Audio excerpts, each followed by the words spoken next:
হাতে তৈরি সাবান কখনো এরকম সিঙ্গেল ডাইসে হবে না, মানে হ্যান্ডমেড সাবান বা কোল্ড প্রসেস সাবান। এই হলো আমাদের কয়লা সাবান 108 পিস একসাথে কেটে 100 গ্রামে নিয়ে যাবো এটাকে।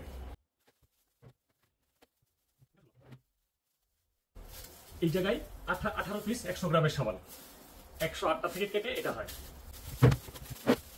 আর ভিতরে যে ছোট ছোট কিউব গুলো দেখছেন এগুলো হলো তুলসী সাবানের ছোট ছোট পিস, যেন তুলসীর কাজটাও ওই ত্বকের মধ্যে যায় এই পরিমাণ দিয়ে আর কি। আর বেসিক্যালি এটা কয়লা সাবানের বাদ বা ভূমি বাথিং বাদ। আরেকটা জিনিস, হাতে তৈরি সাবান কখনো এরকম সিঙ্গেল ডাইসে হবে না, মানে হ্যান্ডমেড সাবান বা কোল্ড প্রসেস সাবান একসাথে এইভাবে মানে অনেকগুলো সাবান বানিয়ে এটাকে কেটে স্লাইস করে বাতাসে শুকাতে হবে। আপনি যখন এই ডাইসে দিয়ে এটাকে করতে যাবেন এটার ভিতরে বাতাস বা অক্সিজেন ঢুকবে না, প্রপার সাফনিকেশন হবে না, ফলে এই সাবানটা আপনি ব্যবহার উপযোগী হবে না।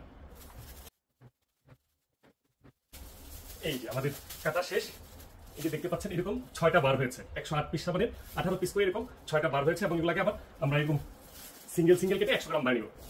আর হাতে তৈরি সাবান সবসময় মনে রাখবেন যে এটার মধ্যে 0% কেমিক্যাল নাই, এবং এটাকে এইভাবে কোল্ড প্রসেস পদ্ধতিতে বানিয়ে 30 দিন শুকাতে হবে, তাহলে হাতে তৈরি সাবান হবে।